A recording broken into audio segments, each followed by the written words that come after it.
कि मैं तुम्हारे पुत्रों का राजपाट अवश्य वापस दिलाऊंगा, और वापस ही नहीं पुत्र के रूप में स्वयं तुम्हारे पास आऊंगा।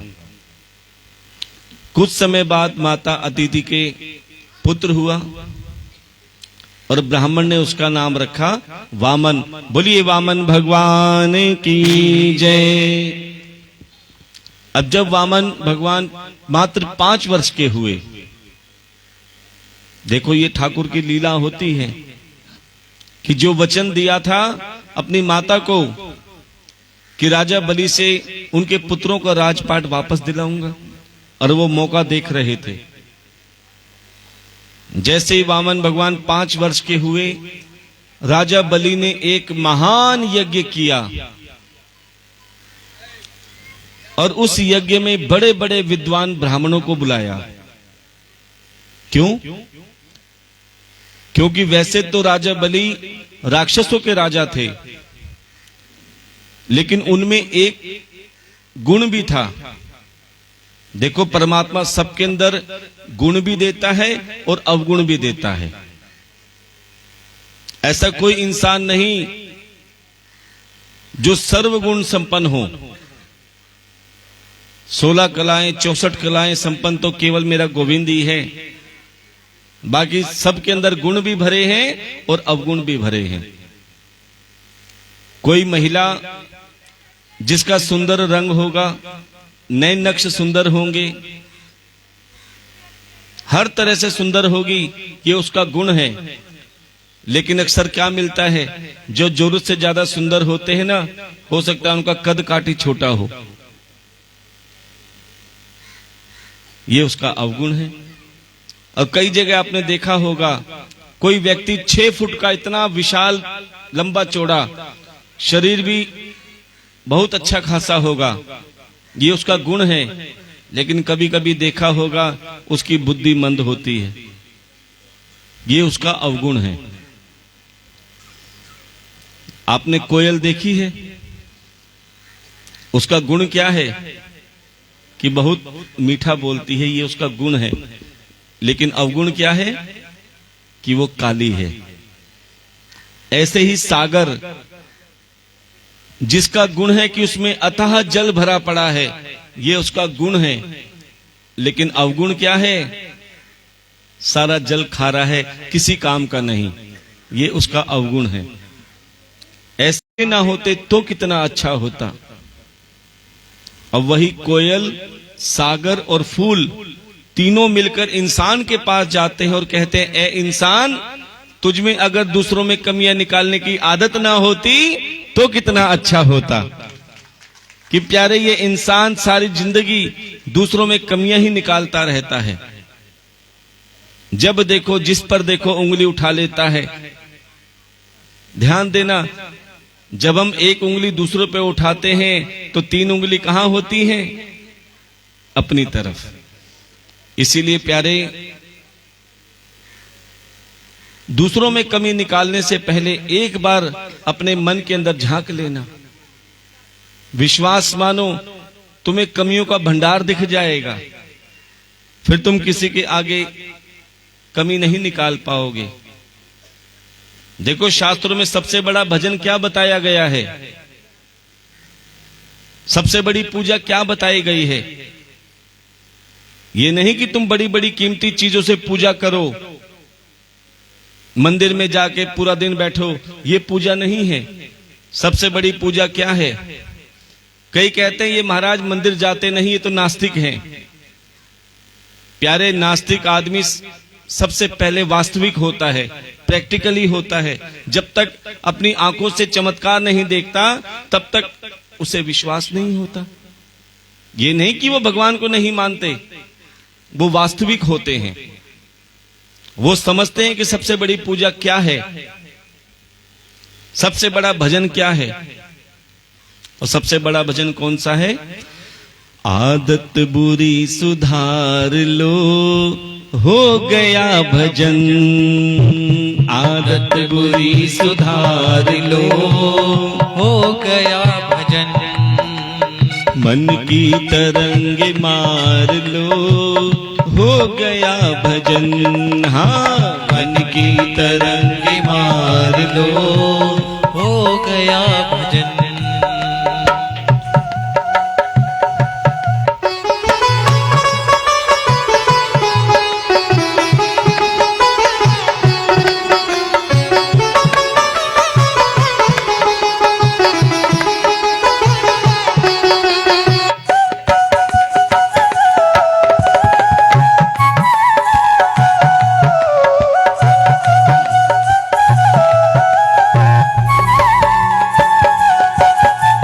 नजरों में तेरे दोष है दुनिया निहारती, नजरों में तेरे दोष है दुनिया निहारती।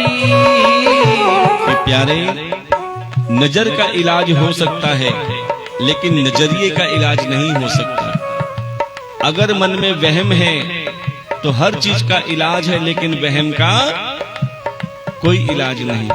इसीलिए कहते हैं नजरों में तेरे दोष है दुनिया निहारती, नजरों में तेरे दोष है दुनिया निहारती। नजरों को तुम सुधार लो, नजरों को तुम सुधार लो, हो गया भजन। नजरों को तुम सुधार लो, हो गया भजन। आदत बुरी सुधार लो, हो गया भजन। हाँ, आदत बुरी सुधार लो, हो गया भजन।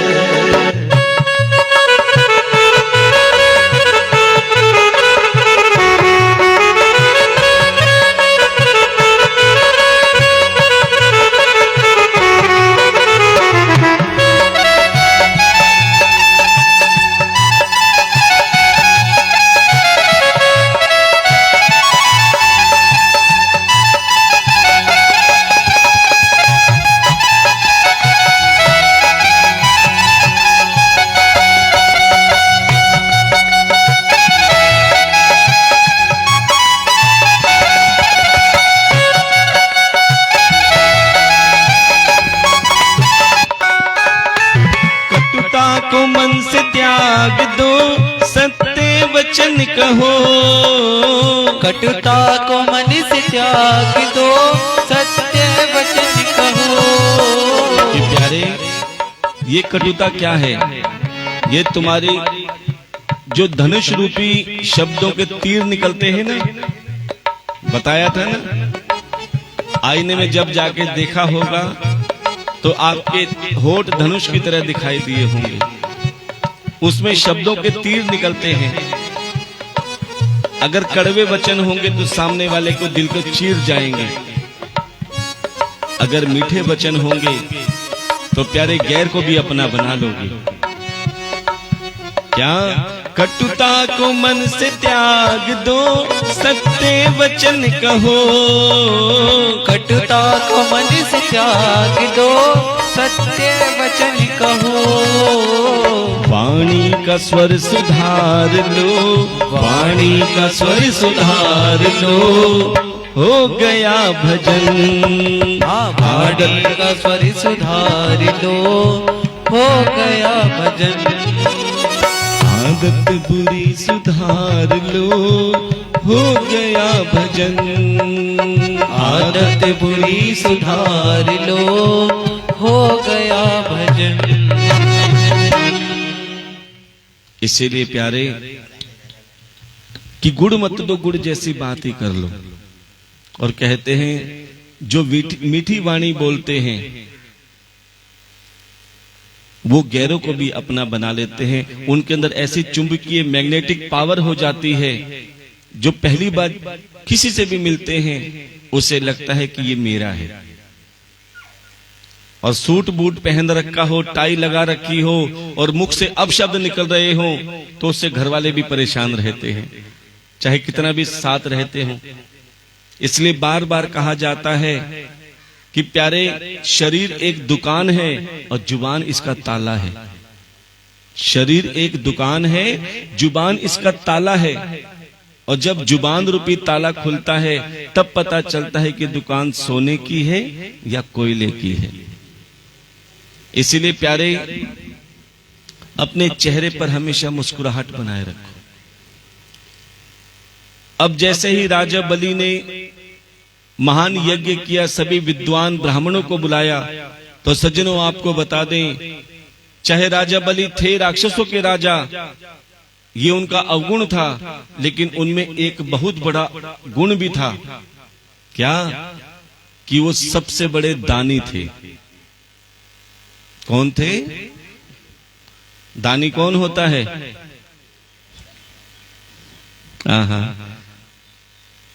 कि प्यारे, जिसके हाथ से खूब सेवा होती है, खूब दान होता है, उसे दानी कहा जाता है। दानी वो नहीं होता कि जो मेरे काम का नहीं वो दे दिया, वो तो स्वार्थी होता है कि मांगने पे तो सब कुछ मांगते हैं, और जो हमारे काम का नहीं वो दान देते हैं। प्यारे, वो दान नहीं होता, उसे दानी भी नहीं कहा जाता। अभी पता चल जाएगा राजा बलि जैसा स्वभाव आप में है कि नहीं। अब प्यारे, राजा बलि अपने सिंहासन पर बैठे हुए थे, और जब वामन भगवान को पता चला कि राजा बलि ने एक महान यज्ञ किया है, तब प्यारे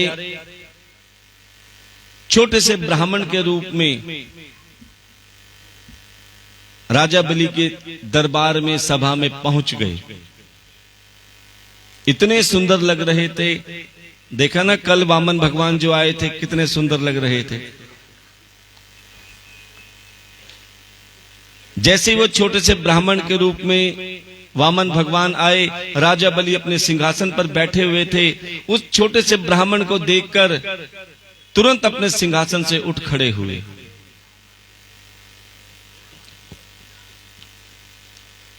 क्यों खड़े हुए? ध्यान देना, क्योंकि राजा बलि भी जानते हैं ब्राह्मण चाहे छोटा हो या बड़ा हो, हमेशा आदरणीय होता है, हमेशा पूजनीय होता है। और राजा बलि जिस ब्राह्मण को एक बार दान दे देते थे, एक बार दक्षिणा दे देते थे, फिर वो ब्राह्मण जिंदगी भर किसी के आगे हाथ नहीं फैलाता था, इतनी दान दक्षिणा देते थे। लेकिन इस बात पर भी राजा बलि को अभिमान था कि संसार में मेरे से बड़ा कोई दानी नहीं।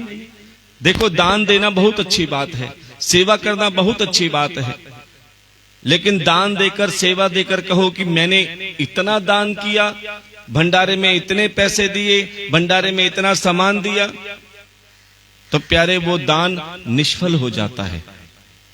असल में दान कैसा होना चाहिए कि प्यारे, एक हाथ से दान दो तो दूसरे हाथ को या तो आप जानो या ठाकुर जाने, या देने वाला जाने या ठाकुर लेने वाला जाने, उसे सच्चा दान कहा जाता है। लेकिन कई जगह क्या होता है, बड़ी बड़ी कथाओं में आपने देखा होगा, गुप्ता जी ने 51,000 दिए, राणा जी ने 1 लाख रुपए दिए। ये क्यों उच्चारण करवाते हैं? क्योंकि संसार को दिखाना है कि हम कितने बड़े सेठ हैं। वो परमात्मा को नहीं दिखाते प्यारे, वो संसार को दिखाते हैं कि हम कितने बड़े सेठ हैं। लेकिन प्यारे, कई ऐसे भी भक्त होते हैं जिनका भाव होता है कि मेरे पास लाखों तो नहीं है, मेरे पास हजारों भी नहीं है, मेरे पास तो ये कुछ पुष्प रखे हैं, अपनी नेक कमाई में से थोड़ा सा। एक जगह हम कथा कर रहे थे, सब अपने भाव से सेवा कर रहे थे भंडारे में, लेकिन एक महिला गेट पर खड़ी खड़ी रो रही थी। उसके कपड़े इधर उधर से सब फटे हुए थे। कहते हैं कोई उसे देखे ना देखे, लेकिन ठाकुर की नजर पड़ जाती है, कौन किस भाव से कथा सुन रहा है, कौन किस भाव से सेवा कर रहा है। कहते हैं कि कथा में कई तरह के भक्त आते हैं, और ज्यादातर भक्त तो 3 तरह के आते हैं। बड़े ध्यान से सुनना, 3 तरह की योनि कथा में आती हैं। सबसे पहली राक्षस योनि। कौन सी योनि? जोर से बोलना पड़ेगा। दूसरी योनि होती है मनुष्य योनि। कौन सी? और तीसरी देवता योनि। अब तीनों तरह के भाव वाले तीनों तरह के योनियां यहां पर बैठी हैं। मैं किसी पे उंगली नहीं करूंगा, कहीं मेरे पीछे पड़ जाओ। अपने आप समझ जाना कि हम किस योनि के हैं, किस भाव के हैं। सबसे पहली योनि होती है राक्षस योनि, जो बहुत मात्रा में पाई जाती है। और राक्षस योनि का भाव क्या होता है, ध्यान देना। जिसके अंदर जो लक्षण हो अपने आप समझ जाना, हाथ मता खड़ा करना कि मैं उस योनि का हूं। सबसे पहले राक्षस योनि कैसी होती है, कैसे भाव होते हैं कि जो मेरा है सो मेरा है, जो मेरा है सो मेरा है, और जो तेरा है वो भी। एक बार जरा हाथ उठाएंगे जो इस योनि के हैं, प्रेम से बोलना पड़ेगा।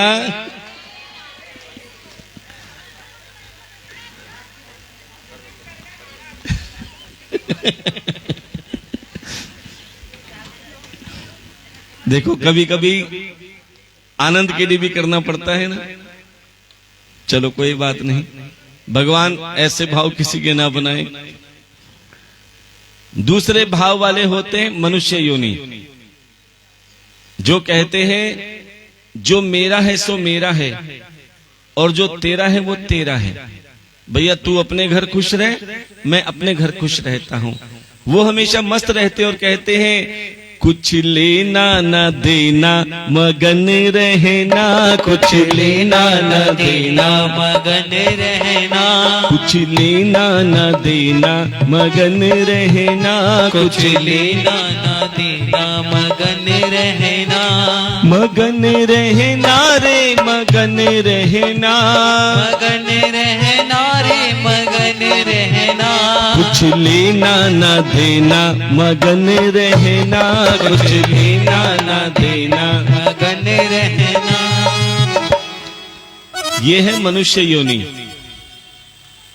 जो थोड़ी कम मात्रा में पाई जाती है। राक्षस योनि तो बहुत सारी है, लेकिन मनुष्य यानी थोड़ी कम मात्रा में पाई जाती है। और उसके बाद आती है देवता योनि, और देवता योनि बहुत कम मात्रा में पाई जाती है प्यारे, जिससे धर्म आज भी टिका हुआ है। और देवता योनि के भाव कौन से होते हैं कि जो तेरा है सो तेरा है, जो तेरा है सो तेरा है प्यारे, जो मेरा है वो भी प्यारे। ऐसे जिसके भाव है तो समझ लेना वो देवता योनि वाले होते हैं। और वो हमेशा आरती पर विश्वास रखते हैं भगवान की, क्योंकि आरती भी यही कहती है तन मन धन सब है तेरा, स्वामी सब कुछ है तेरा, तेरा तुझको अर्पण, तेरा तुझको समर्पण, क्या लागे मेरा। ओम जय जगदीश हरे। कि तन मन धन सब कुछ तेरा, तेरा तुझको अर्पण क्या लगता है हमारा। अच्छा साथ लेके आए थे हम प्यारे, खाली हाथ आए थे। देखो भगवान ने कितनी अच्छी काम कर रखा है, उसका हिसाब कितना क्लियर है कि खाली हाथ संसार में भेजता है। फिर ये इंसान इस संसार में आके कितने गुना भाग करता है। मेरे 1 से 10 बने, 10 से लाख बने, लाख से कई प्लॉट बने, कई दुकान मकान बन जाए, कितने जेवर बन जाए, ये गुना भाग करता रहता है सारी जिंदगी। और जब अंत समय आता है भगवान सब बराबर कर देता है। कहते भैया खाली हाथ भेजा था और खाली हाथ ही बुलाता है। और प्यारे इंसान ध्यान देना सज्जनों कि इंसान मैं और मेरे के चक्कर में सारी जिंदगी गवा देता है। इसलिए अगर प्रभु को पाना है ना तो एक बार प्रभु की चीज प्रभु को अर्पण करके देख लेना। अब हमारी नजर उस महिला पर पड़ गई। सब सेवा कर रहे थे भंडारे में, जिसका जैसा भाव था। हमने उस महिला से पूछा, बहन जी आप क्यों रो रही हो? बोले सब अपने सामर्थ्य अनुसार सेवा कर रहे हैं, मेरा भी मन किया, क्या मैं भी सेवा कर सकती हूं? प्यारे, बड़ी बड़ी कथाओं में ना व्यासपीठ पे आने के लिए ही कम से कम 11,000 की पर्ची कटानी पड़ती है, तब व्यासपीठ पे आने देते हैं। आपने देखा होगा सबसे आगे वाले वीवीआईपी, उससे पहले वीआईपी, उससे पहले जनरल और उससे पहले पब्लिक। जो वीवीआईपी हैं वो तो 10-15 होते हैं सोफे पे बैठे हुए, लेकिन प्यारे जो पब्लिक होती है ना, जो सच्चे मन से कथा सुनने आती है, उन सबको पीछे की लाइन में लगाया जाता है। इसीलिए भगवान ने कहा चिंता मत करो। एक शादी होती है करोड़ों की और एक शादी होती है घर में छोटे से तसले में। शादी दोनों बराबर हैं, लेकिन जो करोड़ों की शादी होती है उसमें बेटी की गारंटी नहीं कि वो सुखी रहेगी। प्यारे, करोड़ों की शादी खर्च करने के बाद में भी बेटी घर आ जाती है, दुखी रहती है। लेकिन जो तसले में शादी होती है ना, गरीब के घर में फेरों में, उसकी गारंटी होती है, वो पूरा जीवन भर साथ निभाती है। क्यों? क्योंकि वो धन को भगवान मानते हैं और गरीब आदमी भगवान को धन मानता है। उसे पता है धनी को धनवान मिल जाते हैं, बली को बलवान मिल जाते हैं, गुणी को गुणवान मिल जाते हैं, और जिसे कोई नहीं मिलता उसे भगवान मिल जाते हैं। इसीलिए प्यारे, भगवान को धन मान के चलना। उस महिला ने कहा कि मैं घर में बर्तन मांजती हूं, कपड़े धोती हूं, खाना बनाती हूं, मेरे पास ज्यादा कुछ नहीं होता, लेकिन मैंने कुछ सिक्के जोड़े हैं, मैं उससे भगवान को अर्पण करना चाहती हूं। तब हमने उससे कहा कि बहन, जिसके पास करोड़ों हैं वो लाखों का दान करते हैं और कर सकते हैं, जिनके पास लाखों हैं वो हजारों का दान कर सकते हैं, और जिनके पास हजारों हैं वो सैकड़ों का भी दान कर सकते हैं। लेकिन प्यारे, जिसके पास कुछ नहीं होता, भगवान ने उसको अगर सेवा का मन भी दे रखा है तो प्यारे वो भी धनवान की गिनती में गिना जाता है। क्यों? क्योंकि उसका भाव बहुत अच्छा है। उसके पास ना होते हुए भी उसका मन अगर बन गया, क्या मैं भी सेवा कर सकती हूँ या मैं भी सेवा कर सकता हूं, तो विश्वास मानो मेरे ठाकुर ने उसको चुन लिया है। क्योंकि मेरा गोविंद हर किसी से सेवा भी नहीं लेता, चाहे कितने ही तुम्हारे पास धन रखा हो, बटवे में हो, अलमारी में हो, बैंक में हो, सेवा में नहीं लगेगा जब तक मेरे गोविंद की मर्जी नहीं होगी। हाँ, हारी बीमारी में लग जाएगा, कोर्ट कचहरी में लग जाएगा, गलत कामों में लग जाएगा, लेकिन सेवा में तब तक नहीं लगेगा जब तक मेरे गोविंद की कृपा नहीं होगी। और गोविंद की कृपा कब होती है? कई कहते हैं महाराज ये कैसे पता लगे कि गोविंद की कृपा हो गई? क्योंकि प्यारे, गोविंद की कृपा के बिना तुम्हारा मन भी नहीं होगा। अगर तुम्हारा मन हो गया क्या मैं भी सेवा कर सकती हूं, तो समझ लेना मेरी ठाकुर की कृपा आप पर भी हो गई है। क्योंकि बिना उसकी मर्जी के बिना तुम्हारा मन भी नहीं होगा। लेकिन कई ऐसी महान आत्माएं हैं जिसका एक सिद्धांत है कि चमड़ी चली जाए पर उसे महाकंजूस कहते हैं। और हमारी नजर में वो सबसे बड़ा दानी होता है जो महाकंजूस होता है। ध्यान देना, वो जीते जी ना तो खुद खाता ना किसी को खाने देता। लेकिन प्यारे, जब उसका अंत समय आता है ना, तो सारा का सारा दूसरे ही खाते हैं। तो क्यों ना जीते जी जो तुम्हारे पास है प्यारे, खुद भी खाओ और खूब सेवा करो। क्योंकि तुम्हारा अपना वही है जो तुमने सेवा की है, तुम्हारा अपना वही है जो तुमने दान दिया है, बाकी सब आई चलाई है। ध्यान देना, वो तुम्हारे खाते में नहीं जाएगा। एक बूढ़े बाबा जिसने पूरी जिंदगी, सारी जिंदगी केवल धन इकट्ठा करने में लगा दिया, किसी को एक नया पैसा दान भी नहीं देते थे, और तो और बच्चों को भी नहीं देते थे। आज उस बूढ़े बाबा से सब दुखी थे, लेकिन छोड़ भी नहीं सकते, क्योंकि बहुत पैसा था। कोई पूछता उनसे, बाबा इतने धन का क्या करोगे, इतना पैसा कहां ले जाओगे? बोले अरे बावले, अगर मैं सारा लुटा दूंगा और बुढ़ापे में अगर बीमार हो गया तो धन कहां से लाऊंगा, कौन देगा मुझे धन? अच्छा ईमानदारी से बताना, पहले से वो सोच के बैठा है कि मेरा धन बीमारी में लगेगा, तो विश्वास मानो वो धन उसका बीमारी में ही लगेगा, क्योंकि जैसा भाव बनता है काम भी वही होता है। अब उस व्यक्ति ने जो मन में सोचता था कि मैं बीमार होऊंगा तो कौन धन देगा, कहां से लाऊंगा, तो प्यारे हुआ भी वही। वो बूढ़ा बाबा जैसे जैसे उम्र बढ़ती गई, प्यारे बीमारियों ने घेर लिया। कहीं 1 रुपए का अन्न का दान, जल का दान, कोई भंडारे में सेवा नहीं की, लेकिन जब बीमार पड़ना चालू हुआ तो प्यारे कभी गंगाराम, कभी अपोलो, कभी कहां, जो जितना मांगता था उतना देते थे। अस्पताल में जाते हैं, डॉक्टर क्या कहते हैं, 50,000 रुपए जमा कराओ, तो तुम 49,000 नहीं कराओगे, पूरे 50,000 ही जमा कराने पड़ेंगे। अब पानी की तरह पैसा बहने लगा उस बूढ़े बाबा का, लेकिन फिर भी ठीक नहीं हो रहे, और ज्यादा तबीयत बिगड़नी चालू हो गई। एक बार एक सज्जन मिले, सज्जन ने कहा, बाबा अपोलो अस्पताल में एक विदेश से डॉक्टर आए हैं जो बहुत अच्छे हैं, आपका इलाज कर देंगे, लेकिन वो थोड़े महंगे हैं।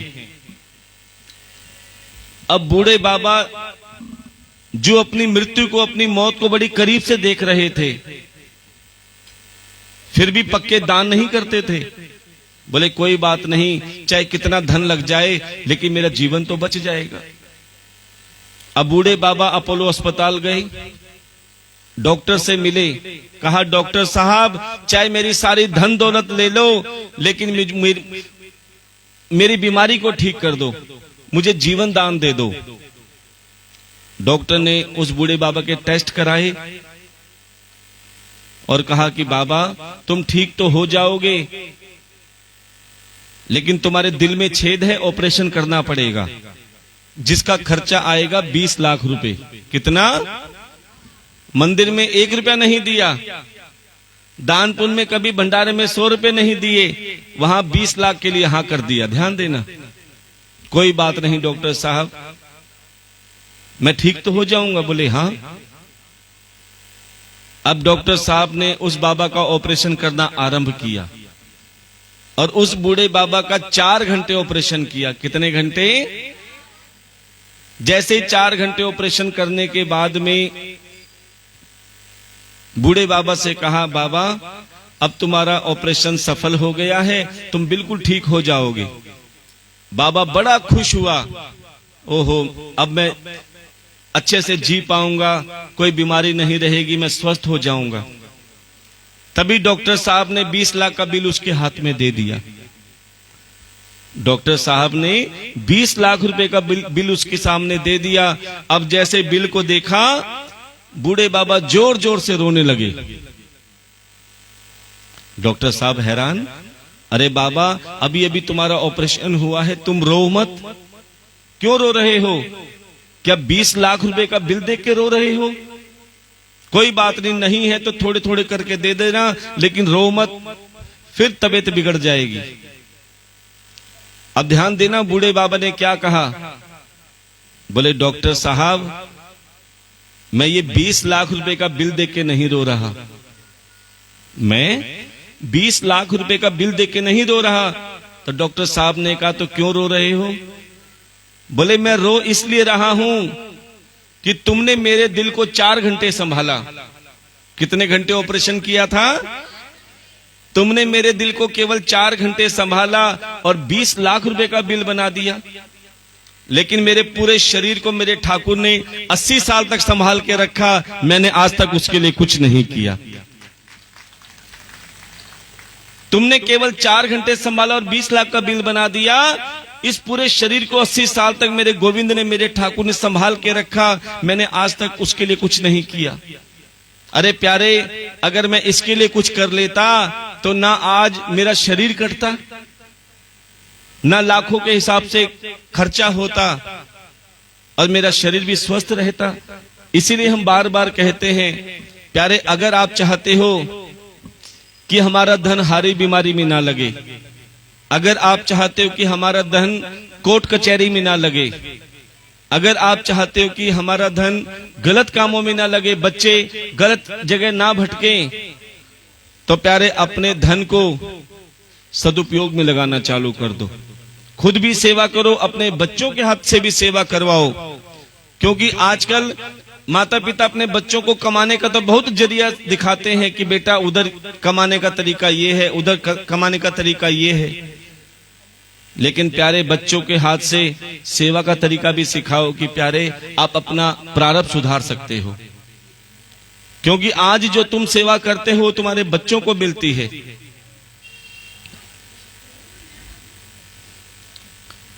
एक जगह हम कथा कर रहे थे, जैसे हम सभी को खुद निमंत्रण देने जाते हैं, ध्यान देना। एक घर में गए और आपके प्रहलादपुर की ही बात है, हमने उनसे बोला बहन भागवत कथा आरंभ हो रही है, आप कलश यात्रा में जरूर आना, हो सके तो कथा में भी आना। अब बोले महाराज मैं आ तो जाऊं, लेकिन हमारे पति को ऐसी बीमारी है, जिस दिन आपकी कलश यात्रा है उसी दिन हमें अस्पताल जाना है। क्यों? उनके स्टंट डलने हैं। स्टंट समझते हो ना, छल्ले डलने हैं, मैं आ नहीं सकती। मैंने कोई बात नहीं, कोशिश कर लेना। बोले क्या बताऊं महाराज, कर्जा लेकर 4.5 लाख रुपए का खर्चा करना है अगर ऑपरेशन हुआ। मैं देखो हम ज्यादा तो कुछ नहीं कहते, आप एक बार मत्था टेक लेना। अब प्यारे सब जगह बैनर भी बन गए, अनाउंसमेंट भी हो गई और कलश यात्रा निकल रही थी। न जाने उस महिला के मन में क्या आया, अपने पति को अस्पताल ले जा रही थी टेस्ट के लिए। अचानक ठाकुर जी ने उसके मन में क्या बैठाए, उसने सोचा चलो भागवत जी में दर्शन करके अस्पताल चल लेंगे। अब प्यारे धीरे धीरे अपने पति देव को व्यासपीठ पे लेके आई, दर्शन कराए और प्यारे जब अस्पताल में गई तो प्यारे जो स्टंट डलने थे, प्यारे टेस्ट में बिल्कुल सब कुछ सही आया। अब स्टंट डलने की कोई नौबत नहीं। इतनी खुश हुई कि आज ठाकुर जी ने ना जाने कैसा चमत्कार कर दिया। लाखों रुपए वहां देने से अच्छा है प्यारे भंडारे में आई और जो सामर्थ्य था हाथ में मुट्ठी रखकर लता दीदी से कहा कि लता दीदी किसी को कहने की जरूरत नहीं, प्यारे डॉक्टर भी तो लेते, प्यारे वो सबके पेट में जाएगा, क्योंकि जो अन्नदान किया जाता है, जो भंडारे में सेवा की जाती है, प्यारे वो जब किसी गरीब के पेट में जाती है और जब किसी गरीब का पेट में भोजन जाता है, जब वो गरीब मुस्कुराता है तो प्यारे वो गरीब नहीं, प्यारे उसमें बैठकर मेरे ठाकुर मुस्कुराता है। इसीलिए आप भी यही कहो कि हे गोविंद, हम संसार के भरोसे नहीं हैं, हम तो केवल तेरे भरोसे हैं। और जो भगवान के भरोसे रहता है, खुद भी और अपना परिवार भी, उसे मेरा ठाकुर बहुत अच्छे से चलाता है।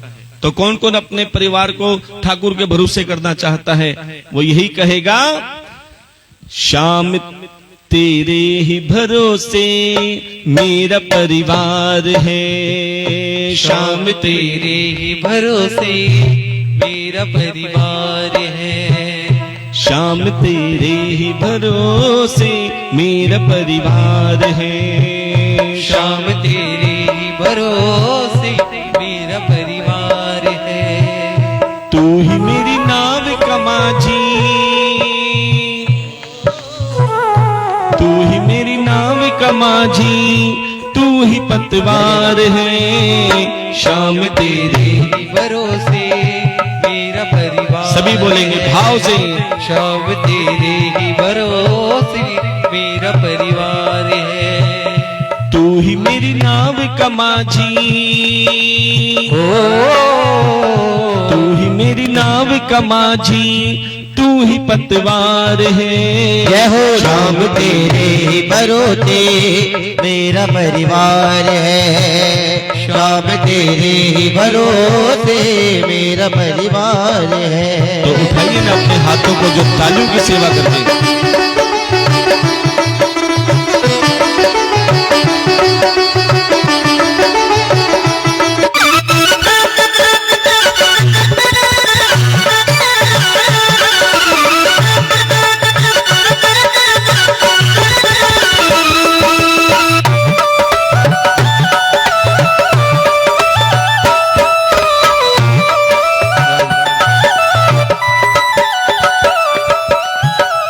हो अगर अच्छा माझी नाव फिर पार होती, हो अगर अच्छा माझी नाव फिर पार होगी। किसी की बीच भंवर में फिर न दरकार होती, किसी के पीछे भंवर में फिर न दरकार होगी। अब तो तेरे ही भरोसे, अब तो तेरे ही भरोसे मेरा घर बार है, शाम तेरे ही भरोसे मेरा परिवार है। हाँ, शाम तेरे ही भरोसे मेरा परिवार है। जरा उठाइए अपने हाथों को, हरि को।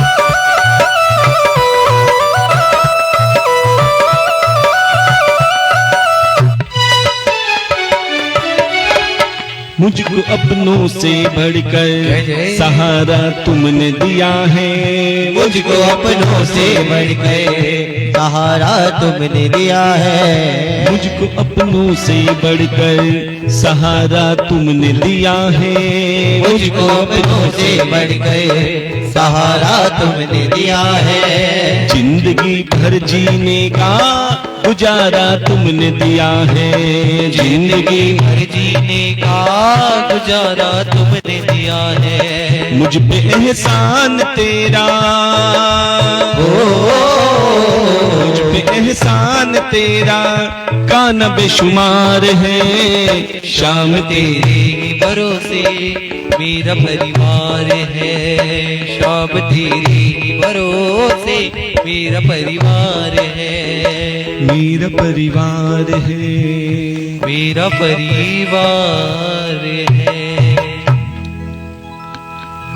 इसीलिए प्यारे यही कहा जाता है कि अगर भगवान ने तुम्हारे मुख में शक्ति दी है तो भगवान का भजन करो, तुम्हारे कानों में शक्ति दी है तो भगवान का सत्संग सुनो, अगर तुम्हारे हाथों में शक्ति दी है तो तन से सेवा करो, अगर तुम्हें सामर्थ्यवान बनाया है तो प्यारे धर्म के कार्य में धन से भी सेवा करके अपना तन मन धन तीनों पवित्र कर सकते हैं। कि प्यारे कई कहते हैं कि हमारे स्टंट डले लाखों का खर्चा आ गया, डिस्क की प्रॉब्लम हुई लाखों का खर्चा आ गया, घुटनों का ऑपरेशन हुआ लाखों का खर्चा आ गया, शरीर भी कटा पैसे भी लगे, उसके बाद में भी क्या उतनी जान रहती है जो मेरे ठाकुर ने पहले दे रखी थी? प्यारे फिर भी हाथ में छड़ी का सहारा लेना पड़ता है। इसीलिए प्यारे जो पहले ठाकुर का सहारा लेता है, जो सेवा में लग जाता है, प्यारे ना उसका शरीर कटता, ना कभी उसे किसी सहारे के लिए मजबूर होना पड़ता, ना उसका धन किसी गलत काम में लगता। इसीलिए संत महात्मा सेवा का दान का बहुत बड़ा महत्व बताते हैं। कई कहते हैं महाराज आप जब देखो सेवा के बारे में कहते हैं, सेवा करोगे तो स्वर्ग मिलेगा, नहीं करोगे तो नरक मिलेगा। बड़े ध्यान से सुनना, कईयों के मन में एक बात उठती है कि हमने ना स्वर्ग देखा ना नरक देखा, मरने के बाद कौन कहां जाता है हमें क्या पता, इसलिए क्यों सेवा करें। लेकिन अगर यहां पर बैठे बैठे आपको व्यासपीठ पे आपको हम स्वर्ग के दर्शन भी करा दें और नरक के दर्शन भी करा दें तो कौन कौन देखना चाहेगा? अच्छा ये बताओ, पहले स्वर्ग देखोगे या नरक देखोगे?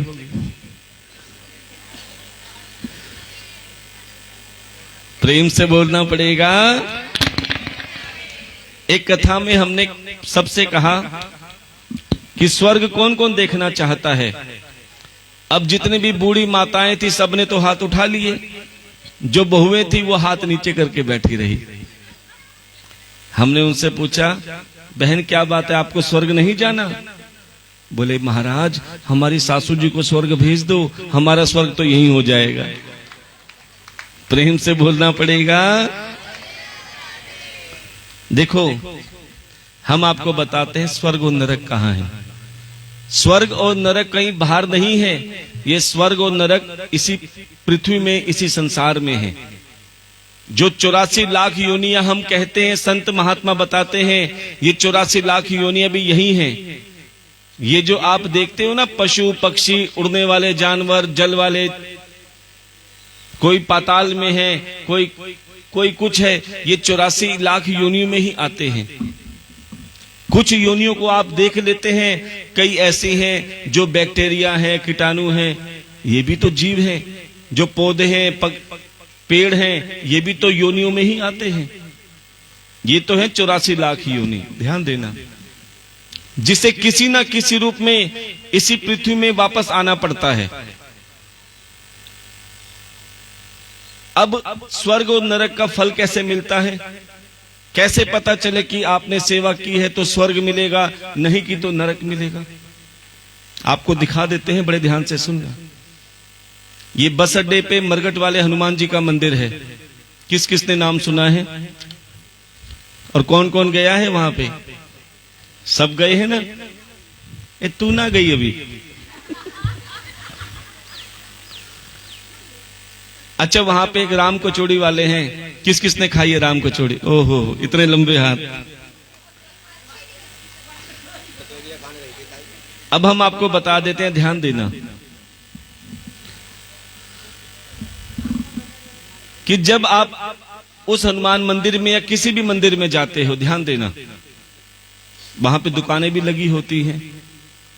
अब लोग बड़े चटकारे से वो समोसे, कचौड़ी, ना जाने क्या क्या खाते हैं, और खा के जब वो पत्तल ड्रम में फेंकते हैं ना, और जब जाने लगते हैं, एक बार पीछे मुड़ के देख लेना।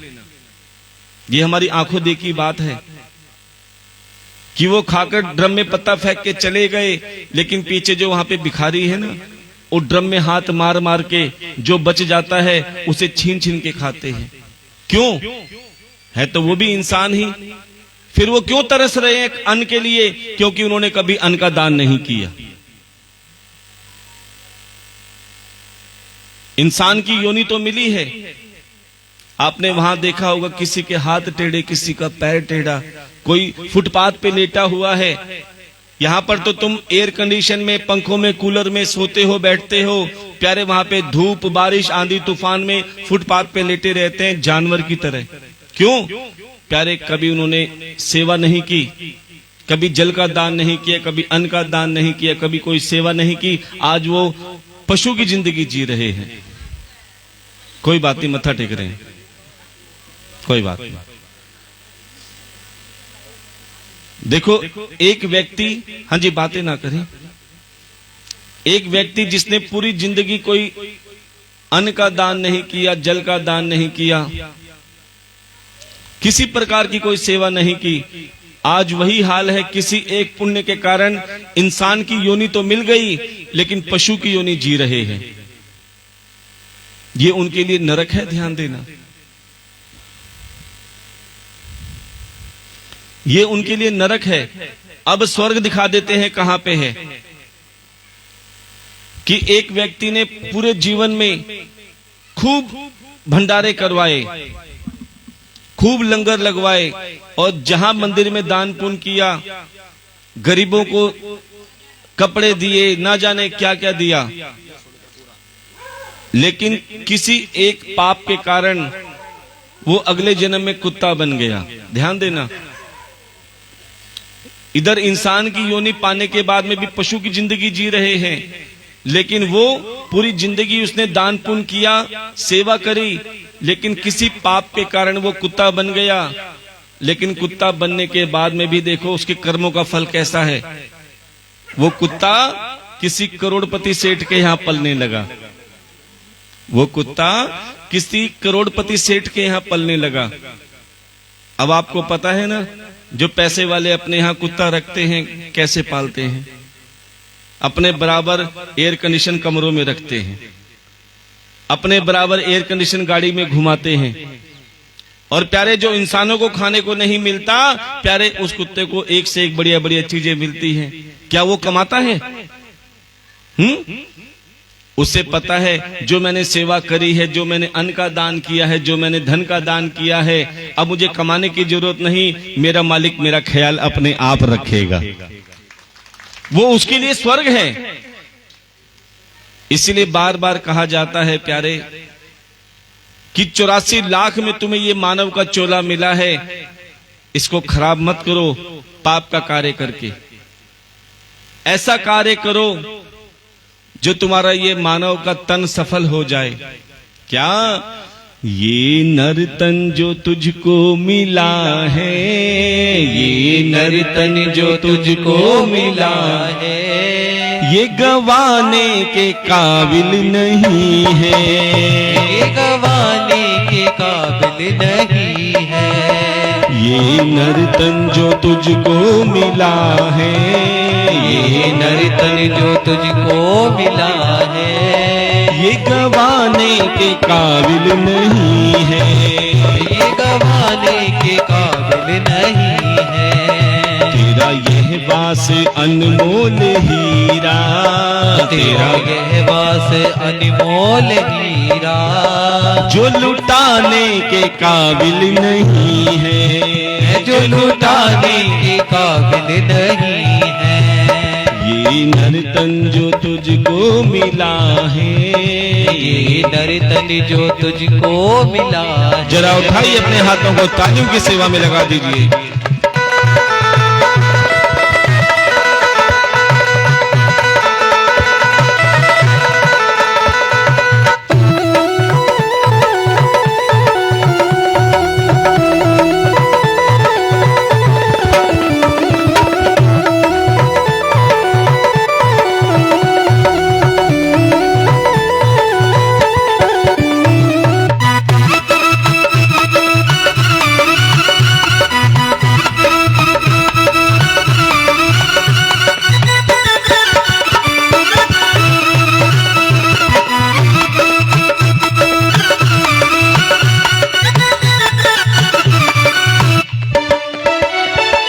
पशु जीते जी सेवा कमाए, पशु जीते जी सेवा कमाए, बाद भरने के भी काम आए, बाद भरने के भी काम आए।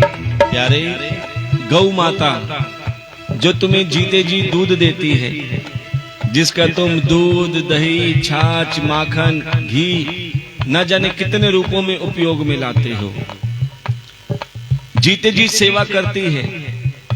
और जब वो दूध देना बंद कर दे तो कुछ ऐसे हैं जो कच्चे लालच में पड़ के उस गौ माता को कसाईयों के यहां भी छोड़ आते हैं कि पैसे मिल जाएंगे। जिसने जीते जी सेवा करी, आज उसे कसाईयों पे छोड़ दिया थोड़े से स्वार्थ के चक्कर में। अब कसाई उस गौ माता का क्या हाल करते हैं, कई दिनों तक भूखा रखते हैं। जब उसका खून सूख जाता है तो प्यारे उसे काटा जाता है, उसकी चमड़ी निकाली जाती। क्यों? चमड़ी भी किसी न किसी रूप में काम आती है, हड्डियां दवाइयों के रूप में काम आती है। और कई कई तो ऐसे हैं जो नरभक्षी गौ मांस तक खाते हैं। जीते जी भी सेवा करी और मरने के बाद में भी किसी न किसी रूप में काम आ रही है। लेकिन इंसान कैसा है? पशु जीते जी सेवा कमाए, पशु जीते जी सेवा कमाए, बाद मरने के भी काम आए, बाद मरने के भी काम आए। पर तेरा जिस्म, जय हो पर तेरा जिस्म, राधे, पर तेरा जिस्म मर कर किसी के, पर तेरा जिस्म मर कर किसी के काम आने के काबिल नहीं है। जिसमें मर घर किसी के काम आने के काबिल नहीं है। ये नर्तन जो तुझको मिला है, ये नर्तन जो तुझको मिला है, ये गवाने के काबिल नहीं है, ये गवाने के काबिल नहीं है। तो उठाइए ना अपने हाथों को सेवा में लगा दीजिए।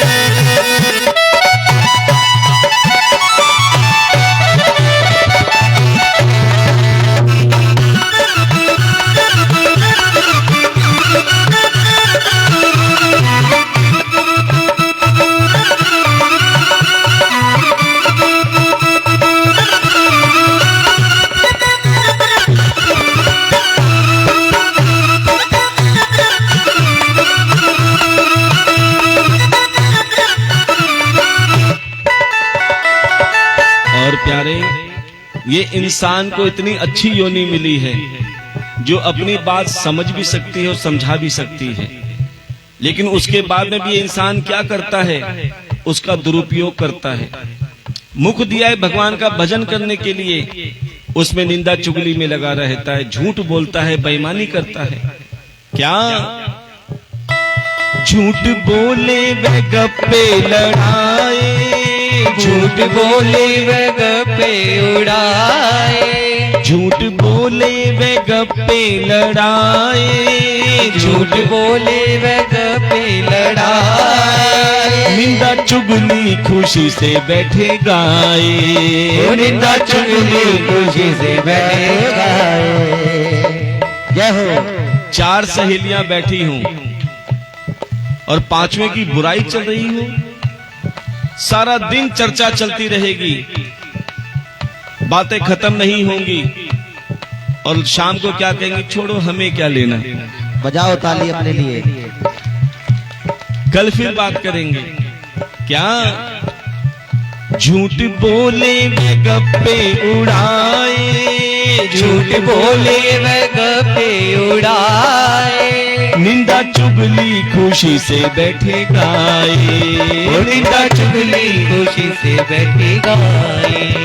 पर तेरी जीभ, पर तेरी जीभ, पर तेरी जीभ प्यारे प्रभु के, पर तेरी जीभ प्यारे प्रभु के, गीत गाने के काबिल नहीं है, गीत गाने के काबिल नहीं है। ये नर्तन जो तुझको मिला है, ये नर्तन जो तुझको मिला है, ये गवाने के काबिल नहीं है, ये गवाने के काबिल नहीं है, ये गवाने के काबिल नहीं है, ये गवाने के काबिल है। प्रेम से बोलना पड़ेगा, जोर से बोलना पड़ेगा। जय जय श्री राधे। इसीलिए प्यारे, अपने हर चीज का सदुपयोग करो। तन दिया है उसका भी सदुपयोग करो, मन दिया है उसका भी सदुपयोग करो, और अगर भगवान ने तुम्हें सामर्थ्य अनुसार धन दिया है तो प्यारे उसका भी सदुपयोग करो। क्योंकि खेती में जब बीज नहीं बोए जाते तो प्यारे खरपतवार उग जाती है जो किसी काम की नहीं होती। इसी प्रकार मन रूपी खेती में जब सत्संग रूपी बीज नहीं बोया जाता, धन रूपी खेती में सेवा रूपी बीज नहीं बोया जाता, तो प्यारे वो खरपतवार अर्थात अपना रास्ता खुद बना लेती है गलत कामों में। इसीलिए कथा में बैठे हो तो प्यारे अपना मन ठाकुर में लगा के क्योंकि ये सौभाग्य बहुत मुश्किल से मिलता है, जिसमें आपको संत महात्मा का भागवत कथा रूपी ज्ञान गंगा में गोते लगाने का सौभाग्य प्राप्त होता है। अब जैसे ही वामन भगवान राजा बलि की सभा में पहुंचे, राजा बलि अपने स्थान से उठ खड़े हुए। अच्छा, आपको एक बात बता दें कि वामन भगवान छोटे से ब्राह्मण के रूप में ही क्यों गए? वो भी औरों की तरह बड़े ब्राह्मण बन के जा सकते थे, क्योंकि वो आपको शिक्षा दे रहे हैं। क्या शिक्षा दे रहे हैं? कि जब आप किसी से कुछ मांगने जाते हैं, जब आप किसी से कुछ मांगने जाते हैं तो प्यारे छोटे बन जाते हैं, और जिसके पास मांगने जाते हो, चाहे उसके बाद देने के लिए कुछ भी ना हो, वो क्या कहता है, देखो ये मेरे पास मांगने आ गए। वो अपने आप को बड़ा मान लेता है। इसलिए हम कहते हैं, तुम्हें किसी प्रकार की जरूरत हो, किसी प्रकार की आवश्यकता हो, तो संसार से भूल के भी मत मांगना। ये संसार कैसा है, पहले तो तुम्हें देगा नहीं, और अगर एक आध बार दे दिया तो जिंदगी भर एहसान तले। इसीलिए कहते हैं, मत मांग जमाने से, ये देकर फिर सुनाते हैं। मत मांग जमाने से, ये देकर फिर सुनाते हैं। किया एहसान एक बार तो लाख बार जताते हैं। है जिनके पास कुछ धन दौलत, समझते हैं भगवान है हम। ए बंदे, तुम उन दौलतमंद से मत मांगना, मांगना हो तो मेरे गोविंद से मांगना, क्योंकि वो दौलतमंद भी मेरे ठाकुर से ही मांगने आते हैं। प्यारे, अगर मांगना है तो मेरे गोविंद से ही मांगना, क्योंकि बड़े बड़े दौलतमंद भी इसी के आगे झोली पसारते हैं। अब जैसे ही वामन भगवान राजा बलि की सभा में पहुंचे, राजा बलि ने कहा, हे ब्राह्मण देवता, धन्य बाग हमारे जो आप जैसे छोटे से ब्राह्मण पधारे, क्योंकि बड़े बड़े ब्राह्मण तो बहुत आ लिए,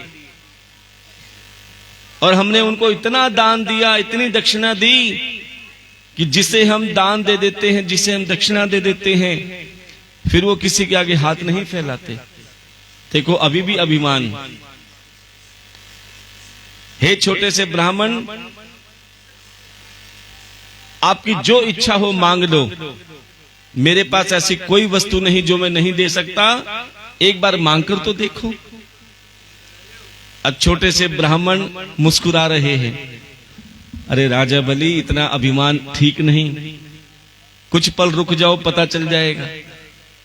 क्या कहते हैं छोटे से ब्राह्मण देवता, महाराज हमें पता है कि आपके पास ऐसी कोई वस्तु नहीं जो तुम नहीं दे सकते, लेकिन मेरी ज्यादा इच्छा भी नहीं है, क्योंकि संसार के सभी सुख साधन मनुष्य की इच्छाओं की पूर्ति नहीं कर सकते, क्योंकि जितनी सुख साधन आते हैं उससे ज्यादा इच्छाएं बढ़नी चालू हो जाती हैं। एक व्यक्ति ने भोले बाबा की खूब सेवा करी, गरीब आदमी था, उसके पास कुछ भी नहीं था, लेकिन इच्छाएं बहुत थी। देखो ज्यादा इच्छाओं से क्या होता है। जब भोले बाबा की खूब सेवा करी, भोले बाबा प्रकट हो गए। बोले, बताओ क्या इच्छा है, मैं तुम्हारे तप से प्रसन्न हूं, जो इच्छा है मांग लो। अब वो गरीब व्यक्ति कहने लगा, बाबा जो मैं मांगूंगा वो दोगे? बोले, बिल्कुल दूंगा, लेकिन मेरी एक शर्त है। बोले, क्या? बोले, जितना तुम्हें दूंगा उससे डबल तुम्हारे पड़ोसी को दूंगा।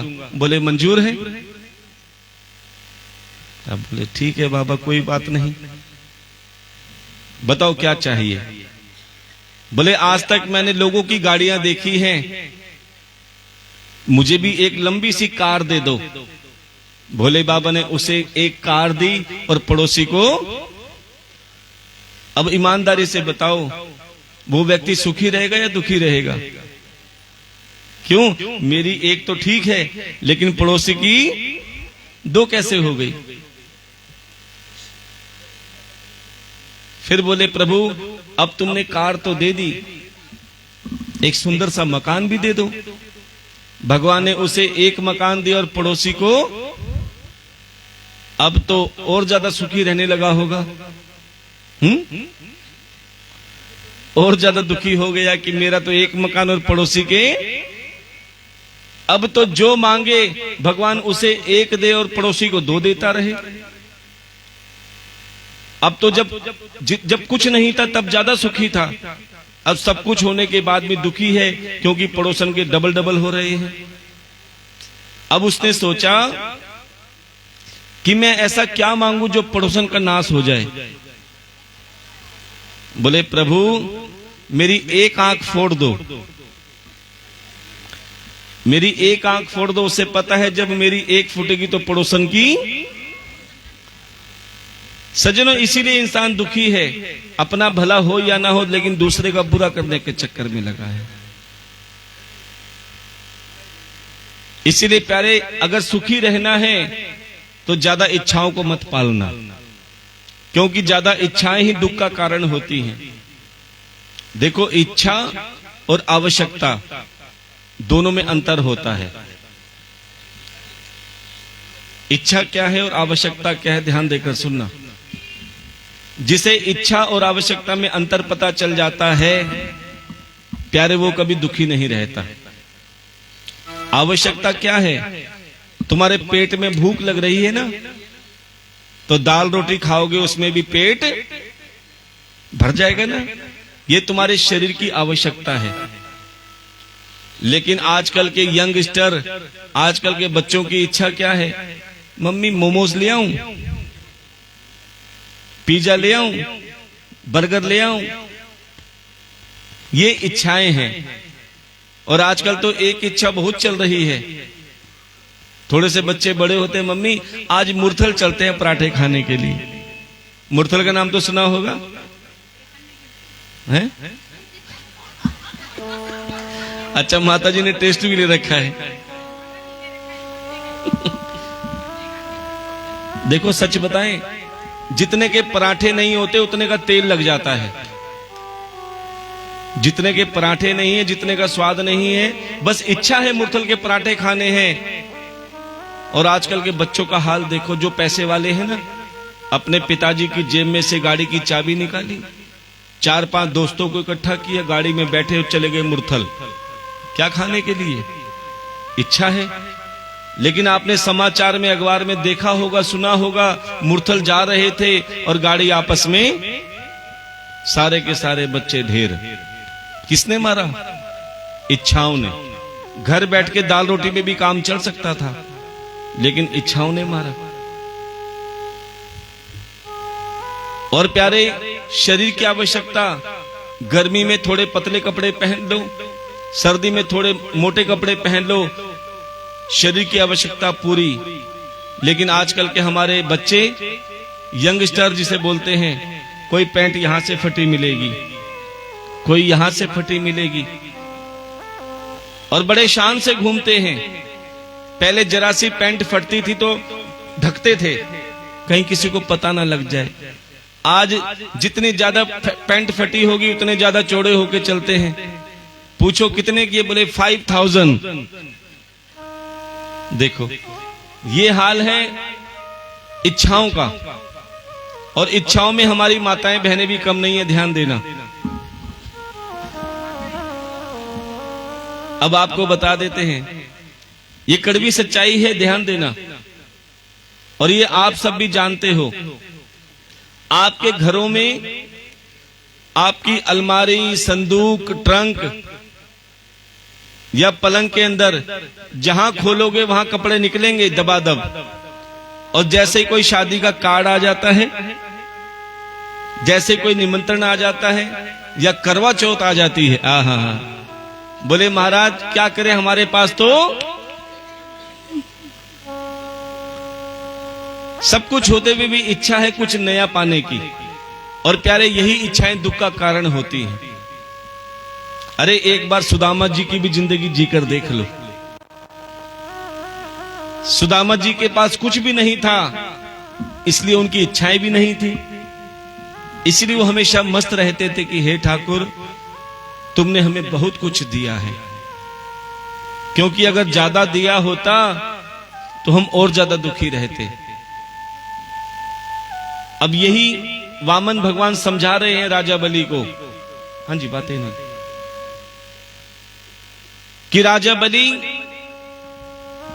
हमारी ज्यादा इच्छा नहीं है, फिर भी तुम अगर कुछ देना चाहते हो तो हम आ रहे थे, हमें बैठने के लिए जगह नहीं मिली।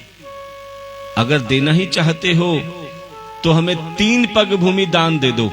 कितनी? जोर से बोलना पड़ेगा, 3 पग। अब 3 पग का नाम सुनते ही राजा बलि जोर से हंसे। प्यारे, वो राजा बलि नहीं, उनका अभिमान हंस रहा था। हे ब्राह्मण देवता, जितने आप छोटे हो उतनी तुम्हारी सोच छोटी है। अरे तुम मुझसे धन दौलत मांगते, तुम मुझसे राजपाट मांगते, अरे पूरा मेरा राज्य भी मांग लेते तो मैं दे देता। तुमने क्या मांगा? केवल 3 पग भूमि। अब वामन भगवान मुस्कुरा रहे हैं, बेटा एक बार देखकर तो देख। बोले राजा बलि, ज्यादा बातें मत बनाओ, अगर देना हो तो 3 पग भूमि दान दो, नहीं तो हम खाली हाथ जा रहे हैं और ब्राह्मण तुम्हारे द्वार से खाली चला गया तो तुम पाप के भागी बनोगे। और यही हम आपसे भी कहते हैं, तुम्हारे द्वार पे कोई संत महात्मा ब्राह्मण बहन और बेटी आए तो कभी खाली हाथ मत भेजा करो, क्योंकि जितना तुम संत महात्मा ब्राह्मण बहन और बेटी को दान देते हो, प्यारे भगवान उनसे कई गुना तुम्हारे भंडार भरने में देर नहीं लगाता। इसलिए बहन बेटी ब्राह्मण संत महात्मा को दिल खोल के दान दिया करो। अब राजा बलि कहने लगे, महाराज मैं तुम्हें 3 पग भूमि दान देने का वचन देता हूं। तब वामन भगवान कहने लगे, राजा बलि ऐसे दान नहीं दिया जाता। महाराज कैसे दान दिया जाता है? बोले जब तक उस दान का संकल्प ना हो, क्योंकि बिना संकल्प के दान अधूरा माना जाता है। तो ये संकल्प क्या है? संकल्प का मतलब ये नहीं कि पंडित जी से संकल्प करवाना है। संकल्प का मतलब होता है तुम्हारे मन में दृढ़ संकल्प हो कि दान देना है तो देना है, सेवा करनी है तो करनी है। आजकल होता क्या है, और हम आपसे कहते हैं जब अच्छा काम करने का मन करे उसे तुरंत कर डालो, सेवा करने का मन करे उसे तुरंत कर डालो। लेकिन इंसान क्या करता है कि जब पाप करने का मन करता है तो तुरंत कर देता है, और जब शुभ कार्य करने का मन आता है तो उसे टालता रहता है। अभी तो 3 दिन और पड़े हैं, बाद में दान दे देंगे, अभी तो 4 दिन पड़े हैं, फिर दे देंगे। इसलिए पल का भरोसा नहीं है। ध्यान देना कि आज इंसान सो रहा है तो कल उठेगा या नहीं उठेगा कोई गारंटी नहीं है। एक सरदार जी की बात मुझे आज तक याद है। विजयनगर में कथा कर रहे थे, 500 जनों का रोज भंडारा करते थे वो सरदार जी, और विजयनगर में पहली बार कथा हुई। आज तक हमने ऐसी कथा नहीं देखी जहां रोज 500 जनों का शादी विवाह वाला खाना बनता था। हाँ जी, बातें ना करो, सहेली दूर है, कोई बात नहीं, मिल जाएगी।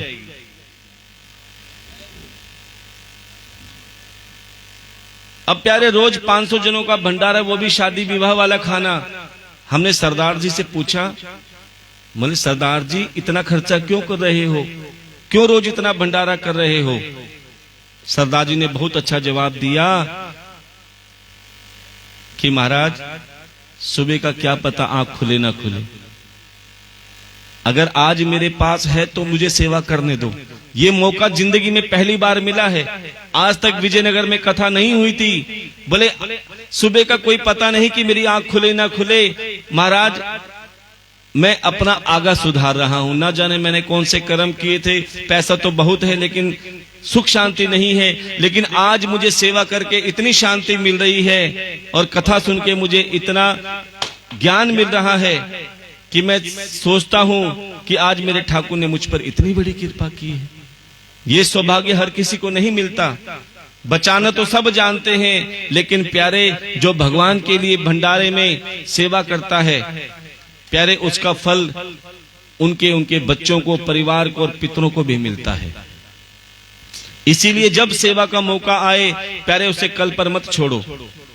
जितना जल्दी हो सके अच्छे काम को तुरंत कर डालो। अब राजा बलि ने कहा, महाराज मैं तुम्हें 3 पग भूमि देता हूं। हाथ में कमंडल उठा लिया और जैसे कमंडल उठाया तो राजा बलि के कुलगुरु शुक्राचार्य जी उन्होंने कहा, राजा ठहरो, इस ब्राह्मण को दान मत दो। अब राजा बलि कहने लगे, महाराज बड़े बड़े विद्वान ब्राह्मण आए और मैंने हीरे मोती का भी दान दिया, सोने चांदी का भी दान दिया, तुमने मना नहीं किया। ये छोटा सा ब्राह्मण क्या मांग रहा है? केवल 3 पग भूमि, और तुम इसे मना कर रहे हो। शुक्राचार्य जी कहने लगे, राजा बलि इसे दान मत दो, ये कोई साधारण ब्राह्मण नहीं है। बोले तो कौन है? बोले ये तो श्री हरि नारायण भगवान है। बोलिए श्री हरि नारायण भगवान की। अब राजा बलि कहने लगे, नारायण भगवान? बोले हाँ, जिस नारायण भगवान से तीनों लोगों का संसार मांगने जाता है, आज वही नारायण भगवान तुम्हारे पास 3 पग भूमि मांगने आए हैं, लेकिन मैं कहता हूं इसे दान मत दो। देखो यहां दान देने वाला भी तैयार और दान लेने वाला भी तैयार। बीच में अड़ंगे कौन डाल रहे हैं? शुक्राचार्य। देखो जो दान देने और लेने वाले के बीच में अड़ंगे डालते हैं ना, भगवान उसे क्या समझते हैं। जैसे ही कमंडल से गंगा जल संकल्प के लिए डालने वाले थे, तभी चमत्कार हुआ, क्योंकि राजा बलि नहीं माने, मैं तो दान देके रहूंगा। शुक्राचार्य जी ने क्या किया, कमंडल की नलकी में जाके बैठ गए और गंगा जल को ही रोक दिया। अब गंगा जल हाथ में ही नहीं गिरा। क्यों? क्योंकि शुक्राचार्य जी बैठ गए, गंगा जल को रोक दिया। अब ये वामन भगवान देख रहे हैं कि भैया दान देने वाला भी तैयार, दान लेने वाला भी तैयार। अब बीच में ये बेमतलब में पंगे ले रहे हैं। बोले राजा बलि लगता है तुम्हारे कमंडल में कचरा फंस गया है। कचरा कौन? शुक्राचार्य। बोले इस कचरे को निकालना पड़ेगा। प्यारे तभी एक तिनका लिया और कमंडल की नलकी में मारा, तो नलकी में कौन बैठे थे? शुक्राचार्य। उस तिनके से शुक्राचार्य जी की एक आंख का गोविंदाय नमो नमः हो गया। अब शुक्राचार्य जी जमीन पे और गंगा जल हाथ में। जैसे ही संकल्प पूरा हुआ, प्यारे जो छोटे से वामन भगवान थे वो धीरे धीरे धीरे धीरे विशाल होने चालू हो गए। जो छोटे छोटे पैर थे वो इतने विशाल हो गए, इतने विराट हो गए, एक पग में धरती और आकाश नाप लिया, एक दूसरे पग में पूरा पाताल नाप लिया। अब तीसरा पग रखने की जगह नहीं बची। कहने लगे राजा बलि बताओ, तुम्हें अपने दान पर अभिमान था ना कि मेरे से बड़ा कोई दानी नहीं। अब बताओ तुम्हारे पास देने के लिए क्या बचा है? मैं तीसरा पग कहां रखूं? राजा बलि हाथ जोड़ के खड़े हो, प्रभु आपने मेरा सब कुछ ले लिया, बहुत अच्छा किया, मैं कौन सा साथ लाया था? आपने ही दिया था, आपने ही लिया। अब आपका विराट रूप देखकर ये मन भी आपका हो गया। अब बचा ये तन, इस तन को भी स्वीकार कर लो। राजा बलि ने अपना शीश श्री हरि के चरणों में रख दिया। अपना तीसरा पग मेरे शीश पे रख दो। अब प्यारे जैसे ही श्री हरि नारायण भगवान ने तीसरा पग राजा बलि के शीश पे रखा, कहा राजा बलि तुम्हारा संकल्प पूरा हुआ। पहले तुम्हारे पास सब कुछ था लेकिन भगवान नहीं थे, क्योंकि तुम्हारे अंदर अभिमान था। अब मैंने 3 पग में तुम्हारा सब कुछ ले लिया, अब तुम्हारे पास कुछ नहीं बचा, लेकिन श्री हरि नारायण भगवान तुम्हारे सामने खड़े हैं। इसीलिए कहते हैं भगवान जब अपना बनाता है एक बार सब कुछ छीन लेता है। एक बार राजा बलि बनकर देखो, मंदिर में मत्था टेकते हो ना, मत्था टेकने का अर्थ ही यही होता है कि प्रभु हमने सर्व समर्पण कर दिया। शीश झुकाने का मतलब है कि सब कुछ तुम्हारा है, लेकिन यहां पर केवल दिखाने के लिए शीश झुकाया जाता है। जब अर्पण करने की बारी आती है तो सबसे पीछे होते हैं। अरे एक बार विश्वास के साथ अर्पण करके देखो, भगवान की चीज भगवान को देकर